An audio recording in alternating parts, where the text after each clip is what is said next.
Hi, everybody. That was a mess. I don't know if it's the microphone, the XLR cable, the preamp, which is very old,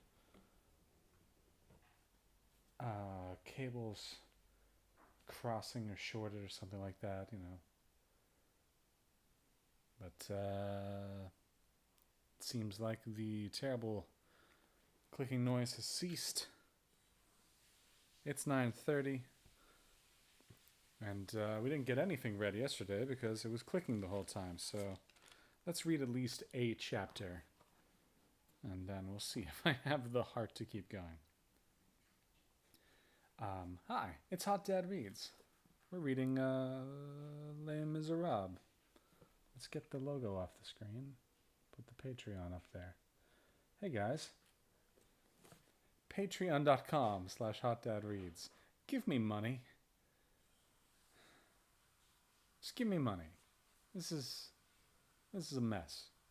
I could have better stuff, but you got to give me money. So, Patreon.com/HotDadReads.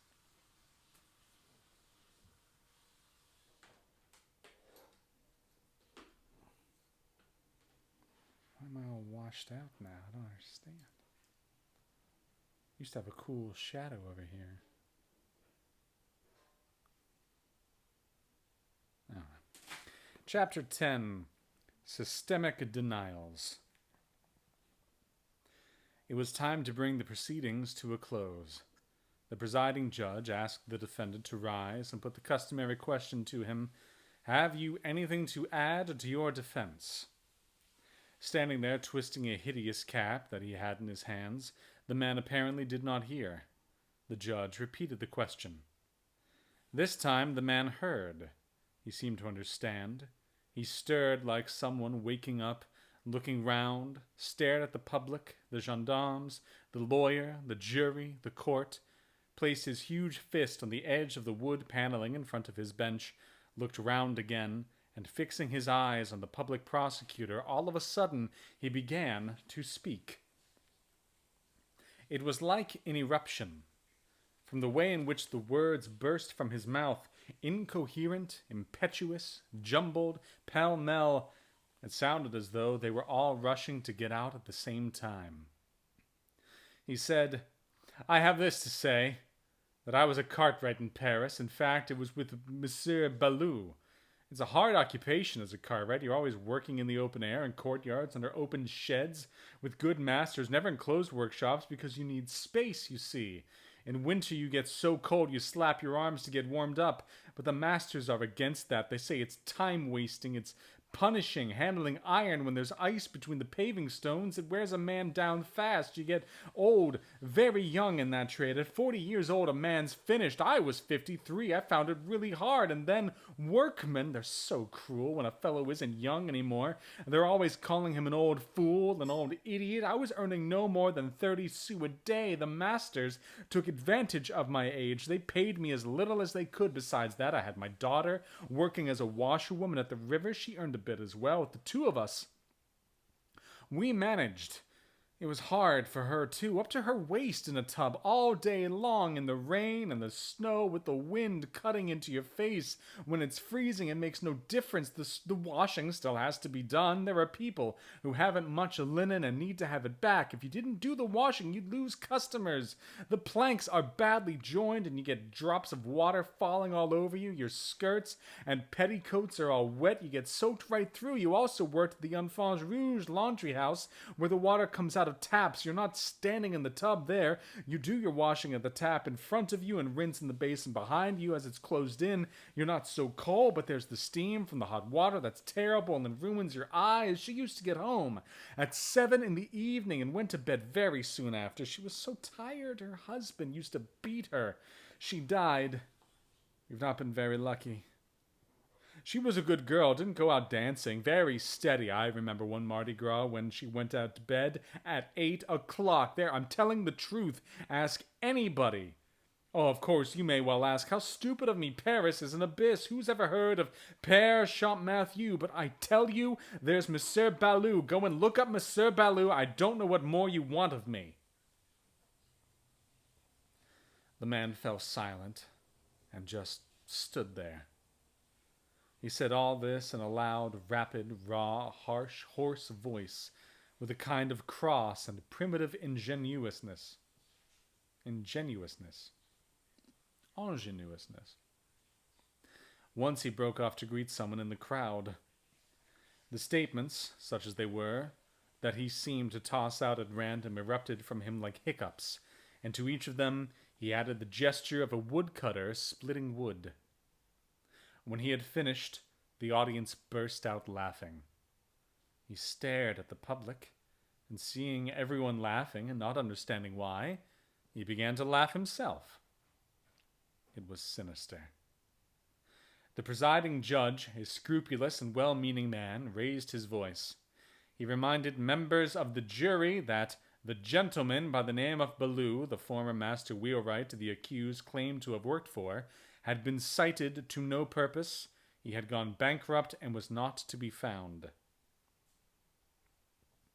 Then, turning to the accused, he urged him to listen to what he was about to say, adding, "You are in a situation in which you need to think carefully.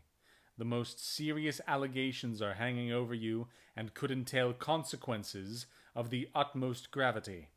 Prisoner at the bar, for one last time, in your own interest, I call on you to explain yourself clearly on 2 points. First, did you climb over the wall at the pier and orchard, break off the branch, and steal the apples?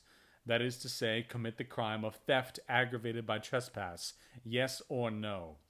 Second, are you the freed convict felon Jean Valjean, yes or no?"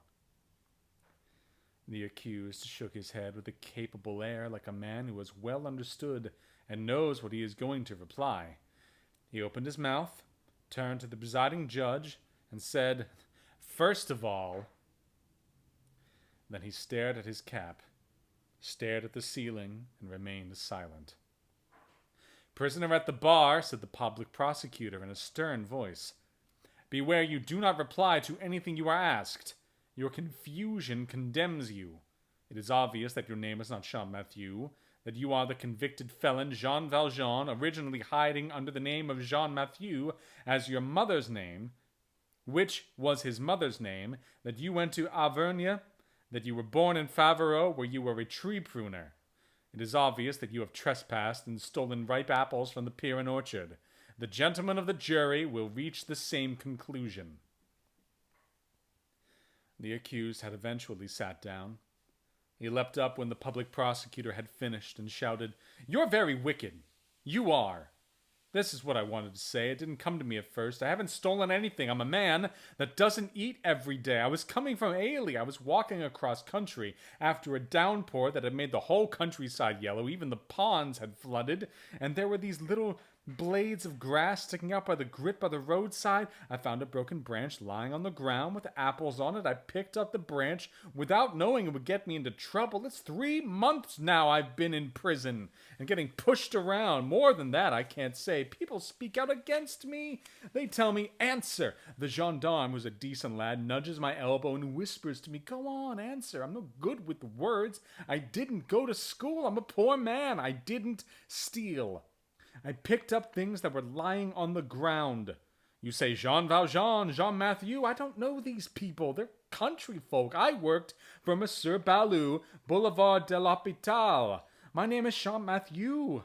It's very clever of you to tell me where I was born. I don't know myself. It's not everybody has a house to live in when they come into the world. That would be too easy. I think my father and mother were traveling people. I don't actually know. When I was a child, I was called lad. Now I'm called old man. Those are my Christian names. Make of that what you will. I was in Auvergne. I was at Faverolles, by God. Well, can't a man have been in Auvergne and Faverolles without having been in a chain gang? I tell you, I didn't steal, and I'm Père Champmathieu. I worked for Monsieur Baloo. That was my fixed abode. I'm beginning to get tired of this nonsense of yours. Why are other people hounding me like this?" The public prosecutor had remained standing. He addressed the presiding judge. "Monsieur le Président, in view of the confused but extremely crafty denials of the accused, who would like to pass himself off as an idiot, but will not succeed in doing so, we give him warning of this. If it please you, and if it please the court, we request that the convicts Brevet, Cochepaille, and Chenaudieu, the police inspector Javert, be recalled and questioned one last time with regard to their identification of the prisoner as the convicted felon Jean Valjean. The judge said, I draw Monsieur l'Avocat General's attention to the fact that Police Inspector Javert, recalled by his duties to the chief town of a neighboring arrondissement, left the courtroom, indeed left town, as soon as he had made his statement. We gave him permission to do so with the consent of both Monsieur l'Evêque General and the defense counsel. Oh, hey! Nice to see everybody. Let me know if the sound is terrible. We're having a lot of trouble with a different microphone, so we're trying this now. Everybody. Quite so, Monsieur le Président, replied the public prosecutor. In the absence of Monsieur Javert, I believe it to be incumbent on me to remind the gentlemen of the jury of what he said in this very place a few hours ago. Oh, good. The sound is good. Javert is a respected man who by his unrelenting and rigorous integrity does credit to lesser but important duties. His statement was made in these terms: I have no need even of any of the moral arguments and material evidence that contradict the denials of the accused. I recognize him full well. This man's name is not Champmathieu. He is a very wicked and very dangerous ex-convict named Jean Valjean. He was released at the end of his sentence only with extreme misgivings. He served 19 years of hard labor for aggravated theft. He attempted to escape 5 or 6 times. Beside the Petit Gervais robbery and the Piran theft, I also suspect him of theft committed at the home of His Grace, the late Bishop of D. I often saw him during the time I was assistant warder of the chain gang at Toulon. I repeat, I recognize him full well. This very emphatic statement appeared to make a strong impression on the public and on the jury. The public prosecutor concluded by insisting that despite the absence of Javert, the 3 witnesses, Brevet, Chenaudieu, and Cochepaille, should be heard again and formally questioned. The judge conveyed an order to an usher, and a moment later the door to the witnesses' room opened. Accompanied by a gendarme ready to lend armed assistance, the usher led in the convict Brevet. The court was on tenterhooks, and all hearts were beating as one. The ex-convict Brevet wore the black and gray jacket of the Maison Centrale prisons, detention centers for long-term prisoners not condemned to penal servitude. Brevet was a person of some 60 years of age who had a kind of businessman's face and the air of a crook. The two sometimes go together.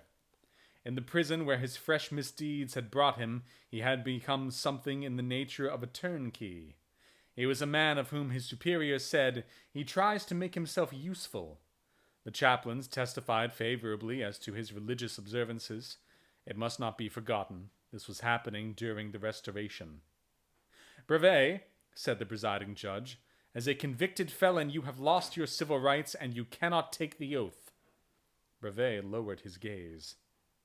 Nevertheless, the judge went on, if divine mercy be so willing, even in the man whom the law has stripped of his civil rights, there may remain a sense of honor and of justice. It is to this sense that I appeal at this critical hour. If it still exists in you, and I hope it does, reflect before you answer. Consider, on the one hand, this man. A word from you may ruin him.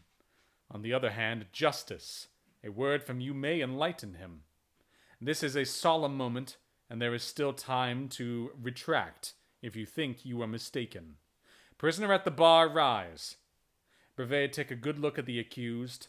Summon up your memories and tell us in all good faith if you persist in recognizing this man as your former fellow convict Jean Valjean.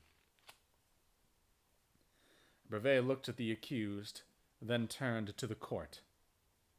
Yes, Monsieur le Président, it was I who first recognized him, and I do persist. That man is Jean Valjean, who came to Toulon in 1796 and left in 1815. I left a year later.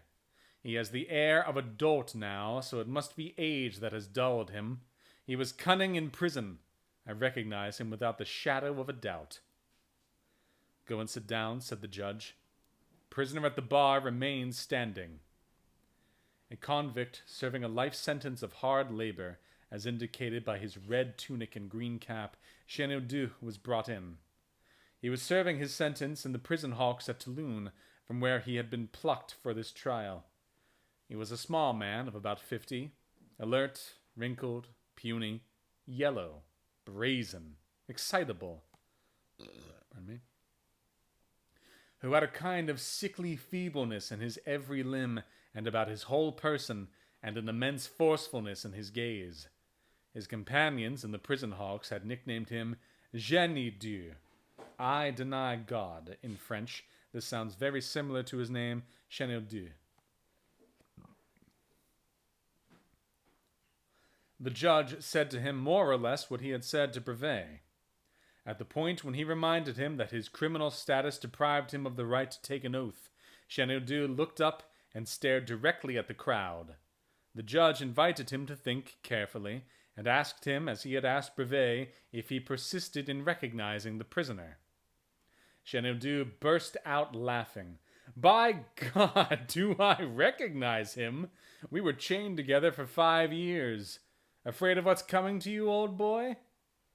Go and sit down, said the judge. The usher brought in Cochepaille. This other lifer, who like Chenildieu came from the prison hulks and was dressed in red, was a peasant from Lourdes, a bear man of the Pyrenees. He had guarded flocks in the mountains, and from being a shepherd he had slipped into brigandage. Cochepaille was no less primitive and seemed even more stupid than the accused. He was one of those unfortunate men that nature roughcasts as wild beasts, and society finishes off as convicted felons. The presiding judge tried to inspire him with some solemn and stirring words, and asked him, as he had asked the other two, if he persisted in recognizing unhesitatingly and unequivocally the man standing before him. That is Jean Valjean, said Cochepaille. Indeed, he was called Jean le Cric, because he was so strong.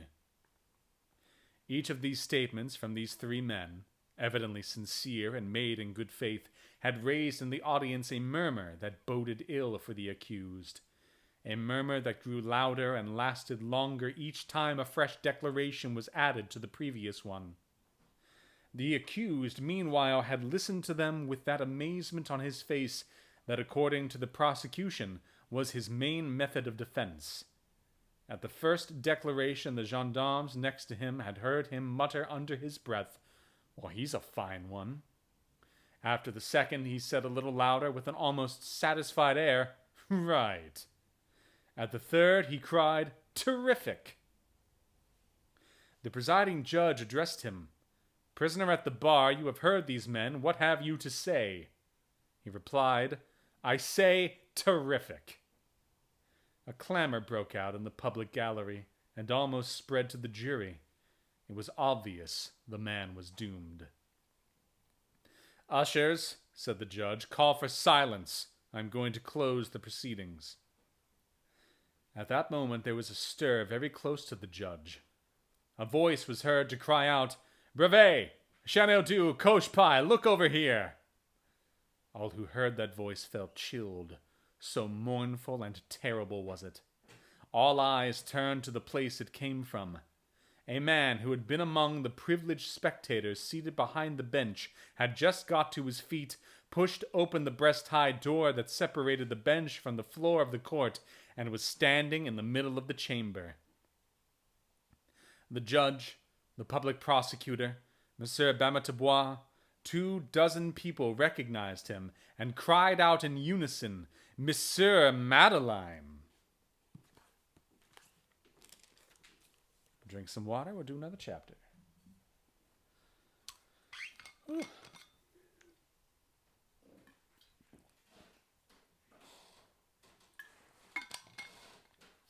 Earlier today, I went with some friends to a VR arcade where like they put like motion trackers on like your hands and wrists, and We played like a kind of Dungeons and Dragons-y thing. So like I had a crossbow, but they gave me like a big machine gun.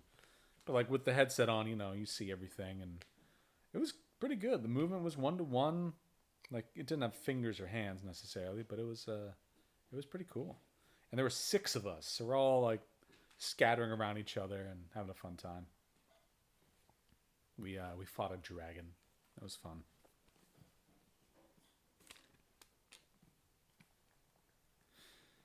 Chapter 11. Champmathieu is ever more amazed. He it was indeed. The clerk's lamp lit his face. He held in his hat his hand. There was no disarray in his clothing. His frock coat was carefully buttoned. He was very pale and slightly trembling. His hair, still gray when he arrived in Arras, was now completely white. It had turned white during the hour he had been there. All heads were raised. The sensation caused was indescribable. There was a momentary uncertainty in the court. The voice had been so harrowing, the man who stood there appeared so calm, that at first people did not understand. They wondered who had cried out. They could not believe it was this unruffled man who had uttered that ghastly cry. The uncertainty lasted only a few seconds. Even before the judge and the public prosecutor could utter a word, before the ushers and the gendarmes could make a move, the man whom all at that moment still called Monsieur Madeleine stepped towards the witnesses Cochepaille, Brevet, and Chenaudieu. "You don't recognize me," he said. All 3 remained dumbfounded, and indicated by a shake of the head that they did not know him. Feeling intimidated, Cochepaille gave a military salute. Monsieur Madeleine turned to the jury and the court and said in a quiet voice, "Gentlemen of the jury, let the defendant go free. Monsieur le Président, have me arrested. That is not the man you seek. I am Jean Valjean." Not a soul breathed. After the initial hubbub of amazement, a sepulchral silence followed. In the courtroom there was a feeling of that kind of religious terror that grips the masses when something of great magnitude occurs. Meanwhile, the face of the judge filled with sympathy and sadness. He had exchanged a rapid nod with the public prosecutor and a few words in a low voice with the legal counselors. He turned to the public and asked in a tone that was understood by all, "Is there a doctor present?" The public prosecutor then spoke. "Gentlemen of the jury, strange and unexpected as it is, the incident that disrupts this hearing only inspires us, as it does you, with the sentiment we need not put into words. You are all familiar, by reputation at least, with the Honorable Monsieur Madeleine, Mayor of Montreuil-sur-Mer. If there is a doctor in the courtroom, we join Monsieur le Président in asking him to be good enough to attend to Monsieur Madeleine and take him home." Monsieur Madeleine did not allow the public prosecutor to finish. He interrupted him in a tone full of indulgence and authority. These are the words he used, exactly as they were written down immediately after the trial by one of the witnesses of this scene, and as they now ring in the ears of those who heard them nearly 40 years ago today. "Thank you, Monsieur l'Avocat General, but I am not mad. You shall see. You are on the point of committing a grave mistake. Release that man. I'm doing what I have to. I am that wretched felon. I'm the only one here who understands the situation clearly, and I'm telling you the truth. What I'm doing at this moment, God is watching from above. And that's enough. You can take me into custody. Here I am. Yet I did the best I could. I hid behind an assumed name. I became rich. I became mayor. I wanted to return among honest folk. It seems that cannot be. Anyway, there are many things I can't express. I'm not going to tell the story of my life. One day it will become known. I robbed Monseigneur l'Evêque, that's true. I robbed Petit Gervais, that's true. What you were told was right. Jean Valjean is a very wicked wretch. It may not have been entirely his fault. Listen, messieurs les juges, a man who has sunk as low as I is in no position to chide Providence or to give advice to society. But you see, the infamy from which I try to escape is a harmful thing. Harsh prisons make hardened criminals. Reflect on that, if you will. Before I was in the prison hulks, I was a poor peasant, and not very bright. Something of a dolt. The prison hulks changed me. I was stupid. I became wicked. I was a blockhead. I became a firebrand. Later on, kindness and goodness saved me, as harshness had been the ruin of me.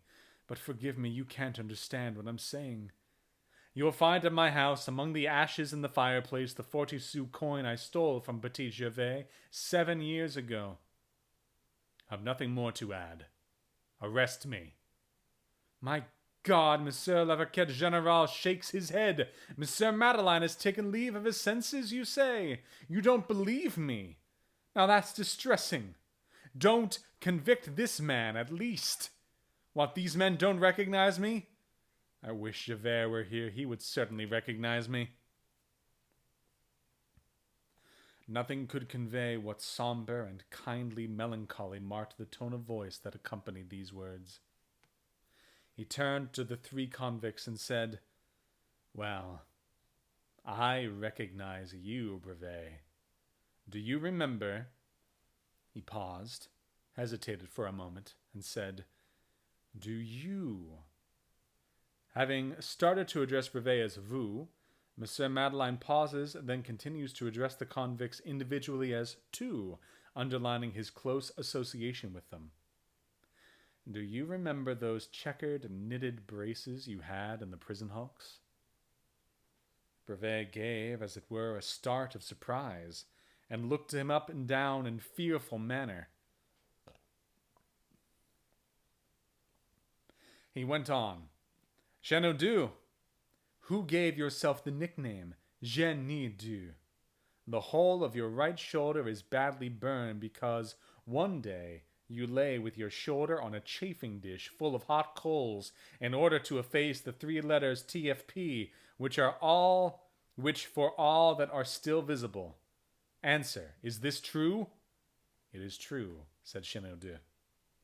A practice abolished in 1792, but reinstated under Article 20 of the Penal Code of 1810, convicted criminals condemned to penal servitude were to be branded on the right shoulder with the letter T for travaux forces, for a limited sentence, and TP for a life sentence, à perpétuité, and the letter F was to be added in cases where counterfeiting or forgery, le faux, was involved. He turned to Cochepaille. "Cochepaille, near the crook of your left arm you have a date in blue letters burned into your flesh with gunpowder. That date is the day the Emperor landed at Cannes, the 1st of March, 1815. Pull up your sleeve." Cochepaille pulled up his sleeve. All eyes around him focused on his bare arms. A gendarme held a lamp to it. There was the date. The poor man turned to the spectators and the judges with a smile that when they think of it still grieves those who saw it. It was the smile of triumph. It was also the smile of despair. "You can see now," he said, "that I am Jean Valjean." In that courtroom there were no longer judges, prosecutors, or gendarmes. There were only riveted gazes and aching hearts. No one was mindful any longer of the role that each might have to play. The public prosecutor forgot he was there to seek a conviction, the presiding judge that he was there to preside, the defense counsel that he was there to defend. Remarkably, no question was asked, no authority intervened. It is in the nature of sublime spectacles that they capture all souls and turn all witnesses into spectators. Probably no one could have explained what he felt. Probably no one said to himself that he saw a great light shining there. Inwardly, all felt dazzled. It was obvious they had Jean Valjean before their eyes. It was radiantly clear. The appearance of this man was enough to bring abounding light to this affair, but a moment earlier had been so obscure. Without any further explanation being necessary, as if by a kind of electric exposure, this whole crowd understood immediately and at a single glance the simple and magnificent story of a man who was giving himself up so that another man might not be condemned in his place. The details, the waverings, the small resistances there might have been, disappeared in that immense, luminous fact. A fleeting impression, but overwhelming at the time. "I don't want to disturb the hearing any further," said Jean Valjean. "I'm going, since no one's arresting me. I have several things to do. The public prosecutor knows who I am. He knows where I'm going. He can have me arrested when he pleases." He made his way towards the door. Not a voice was raised, not an arm extended to prevent him. Everyone stood outside. Everyone stood aside. There was at that moment something divine about him, something that causes multitudes to fall back and make way for one man. He walked through the crowd slowly. It was never known who opened the door, but it is certain the door was open when he reached it. At the door he turned and said, "Monsieur l'Avocat Général, I remain at your disposal." Then he addressed the assembly. "All of you here, you all think I am to be pitied, don't you? My God, when I think of what I was about to do, I think I am to be envied. All the same, I would rather that none of this had happened." He went out, and the door closed behind him as it had been opened, for those who do certain majestic things are always sure of being served by someone in the crowd.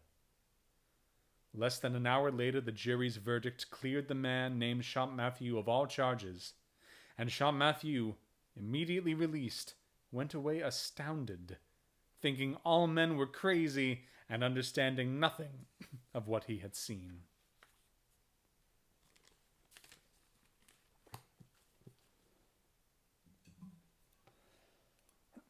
Hey, we finished book 7 of part 1.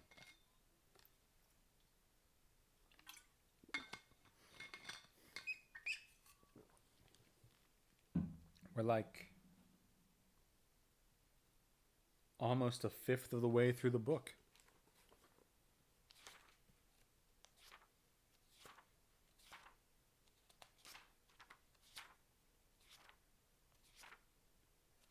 Yeah, there we go. Part 2 starts there. 273 or on 258. So like, yeah, like 50 more pages. Exciting.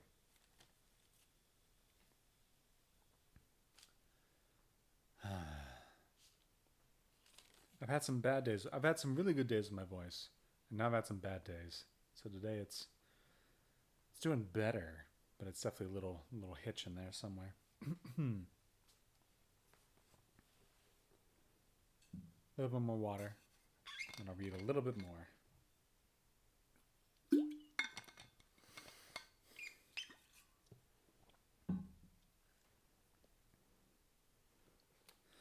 Luckily, no matter what, my singing voice is doing great. I'm really happy about that. It's just that I like when you got like a richness in your speaking voice, when you can just kind of go, it just kind of carries. It makes me happy. Book 8, After Effect. Chapter 1, The Mirror in which Monsieur Madeleine sees his hair. It was beginning to grow light. Fantine had a feverish and sleepless night, and one full of happy visions. At dawn, she fell asleep. Soir Simplice, who had sat up with her, took advantage of this sleep to go and prepare another dose of cinchona. The worthy nun had been in the infirmary's laboratory a few moments, bent over her drugs and files, and peering closely because of the indistinctness and the dawning light imparts to objects. Pardon me. Suddenly she looked round and gave a little cry. Monsieur Madeleine stood before her. He had just entered silently. "It's you, Monsieur le Maire!" she exclaimed. He responded quietly, "How is that poor woman?" "Not so bad right now, but we have been very worried, believe me." She explained to him what had happened, that Fantine had been very poorly the day before, and that she was better now because she thought that Monsieur le Maire had gone to Montfermeil to fetch her child. The nun dared not question Monsieur le Maire, but from the way he looked, she could see quite clearly that was not where he had come from. "That's just as good," he said. "You were quite right not to delusion her." "Yes," replied the nun. "But now, Monsieur le Maire, she's going to see you and she won't see her child. What shall we do?" He remained pensive for a moment. "God will inspire us," he said. "We wouldn't be able to lie, though," the nun murmured quietly. It had grown fully light in the room, and the light fell on Monsieur Madeleine's face, opposite her. The nun happened to look up. "My goodness, Monsieur!" she exclaimed. "Whatever has happened to you? Your hair is completely white." "White?" he said. Soie Simplice had no looking-glass. She rummaged in a box and pulled out the little mirror the infirmary doctor used to check that a patient was dead and no longer breathing. Monsieur Madeleine took the mirror, looked at his hair, and said, "Well now." He uttered this with indifference and as though he were thinking of something else. The nun felt chilled by something unknown that she vaguely sensed in all this. "Can I see her?" he asked. "Will Monsieur le Maire not have her child fetched?" said the nun, hardly daring to hazard the question. "Of course, but it will take 2 or 3 days at least." "If she were not to see Monsieur le Maire between now and then," the nun went on timidly, "she wouldn't know that Monsieur le Maire had returned. It would be easy to urge her to have patience, and when the child arrived, she would naturally think Monsieur le Maire came with the child. We wouldn't have to tell any lies." Monsieur Madeleine seemed to reflect for a few moments. Then, with his calm gravity, he said, "No, sister, I must see her. I may not have much time." The nun seemed to notice the words "may not," which gave an obscure and peculiar connotation to Monsieur le Maire's words. Lowering her gaze and her voice respectfully, she replied, "In that case, she's resting, but Monsieur le Maire may enter." He made some comment about a door that did not close properly, whose noise might wake the patient, then entered Fantine's room, went over to the bed, and drew the curtains aside. She was asleep. Her breath issued from her chest with that tragic sound characteristic of these illnesses, one that breaks poor mothers' hearts when they sit up at night with their doomed and sleeping child. But this labored breathing hardly disturbed a kind of ineffable serenity that suffused her face, transfiguring her in her sleep. Her wanness had become a whiteness. Her cheeks were crimson. Her long, fair eyelashes, sole remnant of the beauty of her virginal youth, fluttered though remaining lowered and closed. Her whole being trembled with some suggested unfolding of wings about to spread and carry her away, wings whose quivering could be sensed though not seen. Seeing her like this, no one would ever have believed this was a sick person at death's door. She looked more like something about to fly away than to die. The branch thrills when a hand approaches it to pick a flower, and seems at once to draw back and to offer itself. The human body has something of this thrill at that moment when the mysterious fingers of death are about to pluck the soul. Monsieur Madeleine remained for some time motionless beside that bed, gazing in turn at the sick woman and at the crucifix as he had done 2 months earlier, the day he came to see her for the first time in this hospital. They were both still there, in the same attitudes. She sleeping, he praying. Only now, after those 2 months had passed, her hair was gray and his was white. The nun had not entered the room with them. He stood beside the bed with his finger to his lips, as though there were someone in the room to hush.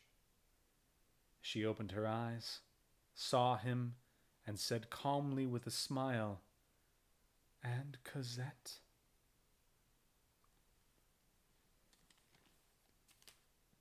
I'm going to stop there.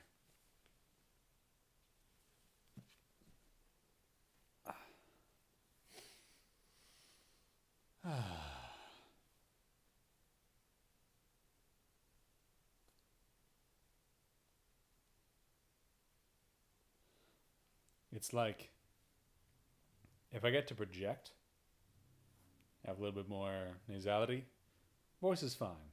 Perfectly fine with that. You can kind of feel it sinks when I say, like, voice is fine. And it's that sinking. It's when things are softer that, like, it kind of, it's a little drab. And so I'm working on it. Pardon me. But this is always good for the voice. A lot of reading. It's always a lot of fun. But I think I'm going to call it. Thank you all for watching. Remember, head to patreon.com/hotdadreads if you want to support the stream. You can come check out the super secret Saturday Shakespeare streams. You can get access to the